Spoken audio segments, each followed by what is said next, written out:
All right, guys, so we're going to go ahead and finish up our digital notes for today. So we're going to do 9, 10, and 11, and that will finish up our notebook. So I'm going to play this video for you first, and I'm just going to play it through this video so that we can watch it together, and then we'll fill in these sections down here.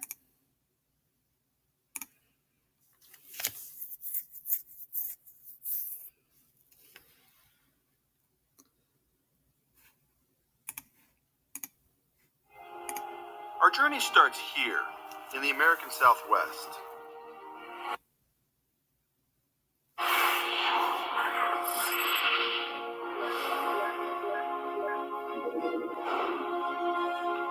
This place is a paradise for geologists, and one of our national treasures. It is, of course, the Grand Canyon. That is a big hole. And it gets me every time. Wow, this is absolutely awesome. The landscape is breathtaking, and so much more. As a geologist, the Grand Canyon is perhaps the best place in the world. It's this incredible 300-mile-long slice through the earth, and you can see layer after layer after layer after layer of sedimentary rock. Each layer is a time capsule, with a slice of our continent's epic history locked inside, stretching hundreds of millions of years into the past. Every single one of these layers tells its own story about what North America was like when that layer was deposited. So here in one place, you have this incredible story of our continent laid out for your viewing pleasure.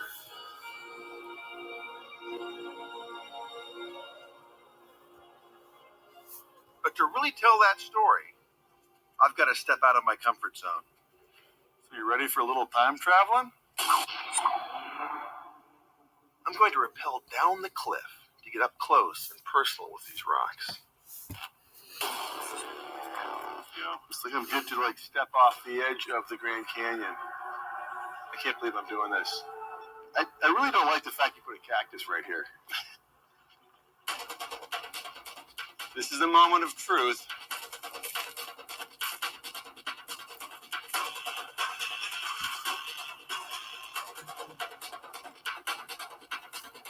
Oh, baby.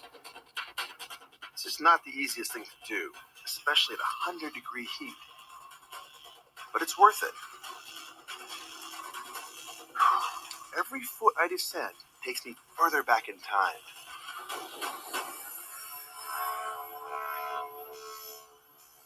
The first layer you come to in this part of the canyon is this pinkish rock I'm hanging next to right now. It's called the Esplanade layer. And like all the rocks in the Grand Canyon, it's an ancient landscape frozen in time.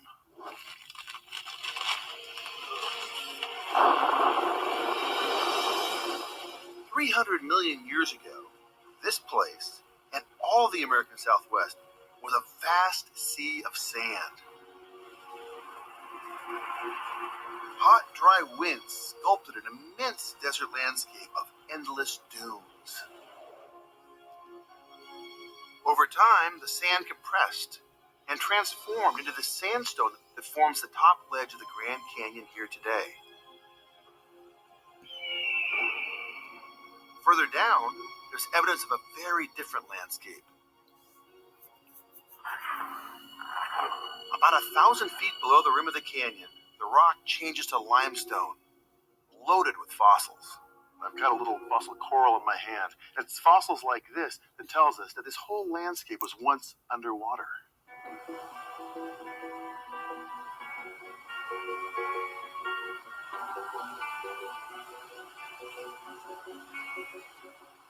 "340 million years ago, a warm, shallow sea covered all of the American Southwest. Its waters were teeming with trillions of microscopic marine organisms. When they died, their skeletons piled up on the seafloor and compressed into limestone, forming layers that are hundreds of feet thick.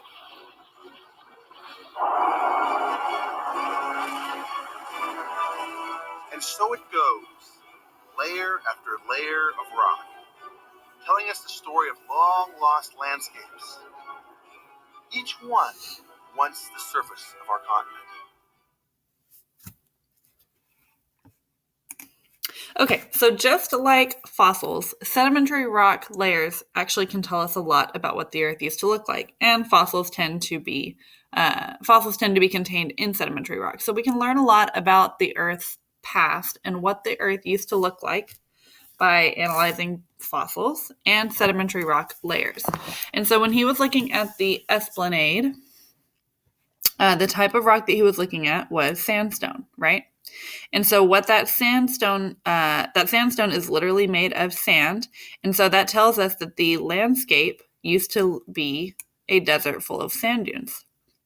So, and he said that that was about 300 million years ago. So about 300 million years ago, the Grand Canyon didn't look like the Grand Canyon. It looked like a desert full of sand dunes. And over time, all that sand was compressed into sedimentary rock to give us the top layer of the Grand Canyon. And then, so the sandstone is made from sand that has been compressed into rock. Okay, then he looked at the red wall. So the red wall was a little bit older because it was a deeper layer. Remember also whenever we're looking at sedimentary rock or we're looking at layers of rock or soil, the top layers are always the youngest and the bottom layers are always the oldest. So the deeper you go, the older layers you're getting. Remember at the beginning of that video, you had like the 300 million years ago at the top, and all the way towards the bottom of the Grand Canyon, they showed 500 million years ago. So the deeper you get, the older the time period you're looking at. Okay, so the red wall was limestone. And so limestone is made from skeletons of marine organisms. And so that tells us that if there were marine organisms there at one point, then that must mean that it was covered in water at one point. So just like Keith showed us, the fact that there's limestone present tells us that the landscape used to be covered in a warm, shallow sea. And he said that that was about 340 million years ago. So that's just an example. That's just to kind of show you how looking at layers of rock can actually tell us a lot about what the Earth used to look like. All right, moving on to more kinds of sedimentary rock. So we're just going to look at different kinds here. Conglomerate rock is a type of sedimentary rock. It's usually found at the mouth of a river. Okay, so they are created, and I'm just going to copy and paste here to save a little bit of time, and then you can pause this video and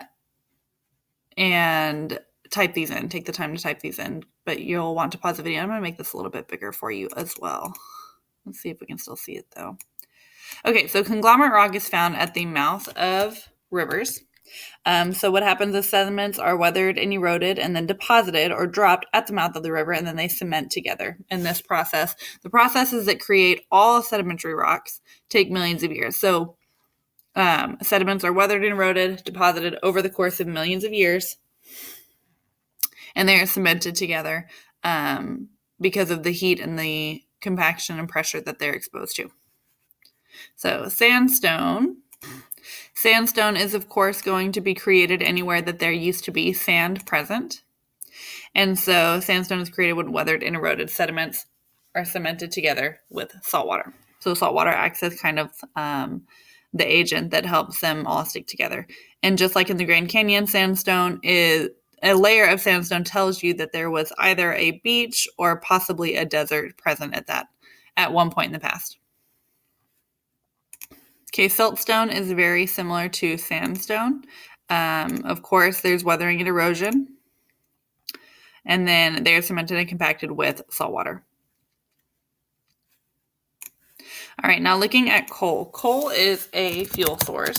So unlike other sedimentary rocks, we can actually use coal and burn it to create fuel, to create electricity and power.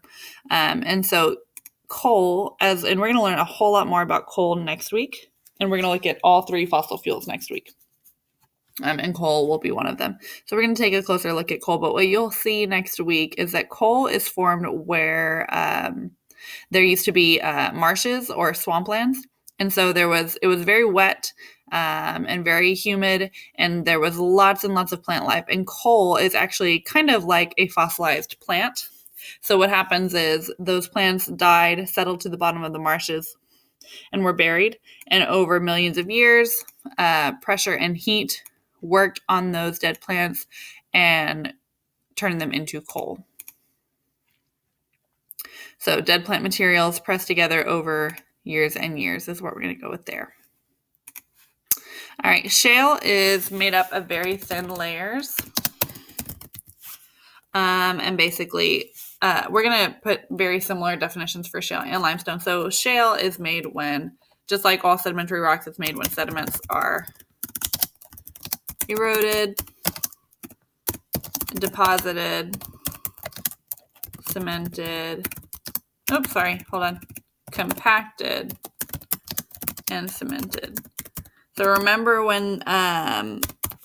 with sedimentary rock, these layers that form on top are constantly adding pressure and pushing down on those bottom layers. And all that pressure and all the heat from inside the earth, remember the heat does not come from the sun, it comes from inside the earth. So all that pressure from the layers pushing down and all that heat from inside the earth causes those sediments to become compacted and cemented together. All right, and then limestone, remember limestone from the video is made from marine organism skeletons compacted and cemented together.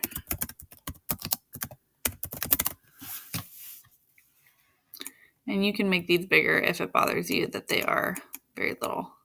I'm going to make them bigger in mine. I'm saying you can make them bigger in your notes if it bothers you that they're small. So I know that this was a lot to write. So what you're going to want to do here is take a minute to pause this video and just pause it on the screen and take the time to type these in.